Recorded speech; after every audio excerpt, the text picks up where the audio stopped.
ಕರಾವಳಿಯಲ್ಲಿ ಕೊರೋನಾ ನಡುವೆ ಡೆಂಗ್ಯೂ ಆರ್ಭಟ ಆರಂಭವಾಗಿದೆ. ಕೊರೋನಾಗಿಂತ ಹೆಚ್ಚು ಮಾರಕವಾಗಿ ಕಾಡುವ ಡೆಂಗ್ಯೂ ಜ್ವರ ಈಗಾಗಲೇ ಒಬ್ಬರನ್ನು ಬಲಿ ಪಡೆದಿದೆ. ಗ್ರಾಮೀಣ ಭಾಗದಲ್ಲೇ ಪ್ರಕರಣಗಳ ಸಂಖ್ಯೆ ಹೆಚ್ಚಾಗುತ್ತಿರುವುದು ಜನರ ಆತಂಕಕ್ಕೆ ಕಾರಣವಾಗಿದೆ. ಈ ಕುರಿತು ಇಲ್ಲಿದೆ ಒಂದು ರಿಪೋರ್ಟ್.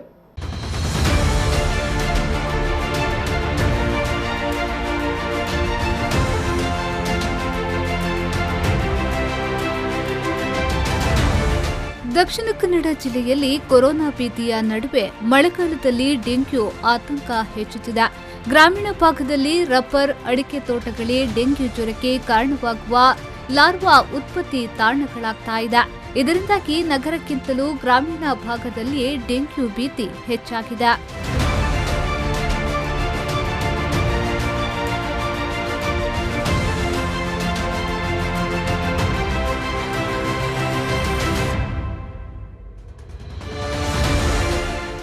ಗ್ರಾಮೀಣ ಭಾಗದಲ್ಲಿ ಡೆಂಗ್ಯೂ ಹೆಚ್ಚಳವಾಗಲು ಕಾರಣ ಪತ್ತೆಗೆ ಆರೋಗ್ಯ ಅಧಿಕಾರಿಗಳ ತಂಡ ಗ್ರಾಮೀಣ ಭಾಗಕ್ಕೆ ಭೇಟಿ ನೀಡಿ ಪರಿಶೀಲಿಸಿದೆ.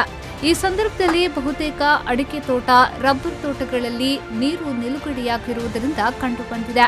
ರಬ್ಬರ್ ತೋಟಗಳಲ್ಲಿ ಮರಗಳಿಂದ ಹಾಲು ಸಂಗ್ರಹಿಸಲು ಇರಿಸುವ ಕೆರಟೆ, ಅಡಿಕೆ ಸೋಗೆ, ಮಳೆ ನೀರು ತುಂಬಿಕೊಂಡು ಲಾರ್ವಾ ಉತ್ಪತ್ತಿಯಾಗ್ತಾ ಇದೆ.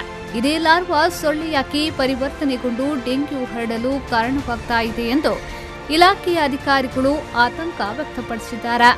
ಈಗ ಮಳೆಗಾಲದಲ್ಲಿ ಬರುವಂತಹ ಡೆಂಗು ಮಂಗಳೂರಿನಲ್ಲಿ ಮುಖ್ಯವಾಗಿ, ಅದರ ಜೊತೆಯಲ್ಲಿ ಮಲೇರಿಯಾ, ಅದರ ಹಾಗೆ ಇನ್ನೊಂದು ಇಲಿ ಜ್ವರ, ಈ ಒಂದು 3 ಕಾಯಿಲೆಗಳು ಮಳೆಗಾಲದಲ್ಲಿ ಜಾಸ್ತಿ ಕಾಣಿಸ್ಕೊಳ್ತದೆ.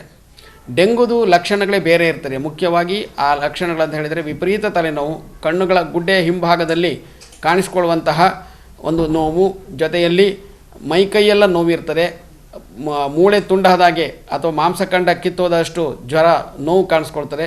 ಜೊತೆಯಲ್ಲಿ ಒಂದು 2-3 ದಿನ ಬಿಟ್ಟ ನಂತರ ಮೈ ಮೇಲೆ ಕೆಲವರಿಗೆ ರ್ಯಾಷಸ್, ಏನು ನಿಮ್ಮ ಭಾಷೆಯಲ್ಲಿ ದದ್ದು ಅಂತ ಹೇಳ್ತಾರೆ, ಅದು ಬೀಳುವ ಕಾಣಿಸುತ್ತದೆ.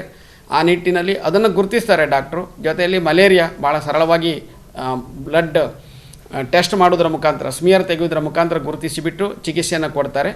ಮುಖ್ಯವಾಗಿ ಡೆಂಗು ಅನ್ನುವಂಥದ್ದು ಕಳೆದ ವರ್ಷದ ಕಹಿ ಅನುಭವವನ್ನು ತಾವು ಪೇಪರ್ನಲ್ಲಿ ಓದಿ ಅಥವಾ ಟಿ ವಿನಲ್ಲಿ ನೋಡಿ, ಯಾವುದೇ ಜ್ವರ ಇರಲಿ ನಿಮ್ಮ ಸಮೀಪದಲ್ಲಿರುವಂಥ ಪ್ರಾಥಮಿಕ ಆರೋಗ್ಯ ಕೇಂದ್ರಕ್ಕೆ ಹೋಗಿ ವೈದ್ಯರು ಅದನ್ನು ಯಾವ ಥರದ ಜ್ವರ ಅಂತ ತೀರ್ಮಾನ ಮಾಡಿಬಿಟ್ಟು ಅವರೇ ಗುಣ ಮಾಡೋದಾದರೆ ಅವರು ಗುಣ ಮಾಡ್ತಾರೆ. ಸಂಬಂಧಪಟ್ಟಂತಹ ಏನು ಪ್ರಯೋಗಶಾಲೆಯಲ್ಲಿ ಮಲೇರಿಯಾ ಆದರೆ ಬ್ಲಡ್ ಸ್ಮಿಯರ್ ತೆಗಿತಾರೆ, ಡೆಂಗು ಆದರೆ ಅದಕ್ಕೆ ಬೇಕಾದಂಥ ವ್ಯವಸ್ಥೆ. ಮತ್ತು ಡೆಂಗ್ಯೂ ಭೀತಿಯ ನಡುವೆ ಮಲೇರಿಯಾ ಪ್ರಕರಣಗಳು ಅಲ್ಲಲ್ಲಿ ಕಾಣಿಸಿಕೊಳ್ಳುತ್ತಿದೆ. ಕಳೆದ ವರ್ಷವೂ ಡೆಂಗ್ಯೂ ಕರಾವಳಿಯನ್ನ ಬಹುವಾಗಿ ಕಾಡಿ ಹಲವರನ್ನ ಬಲಿ ಪಡೆದಿತ್ತು. ಈ ಬಾರಿಯೂ ಡೆಂಗ್ಯೂ ಭೀತಿ ಜಾಸ್ತಿಯಾಗುವ ಸಾಧ್ಯತೆಗಳಿವೆ.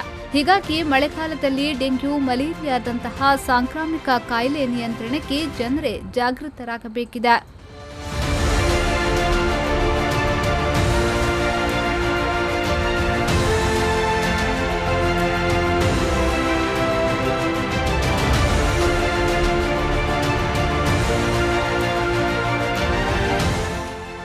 ನಾಗೇಶ್ ಕಾವೂರು, ವಿ4 ನ್ಯೂಸ್ 24/7 ಮಂಗಳೂರು.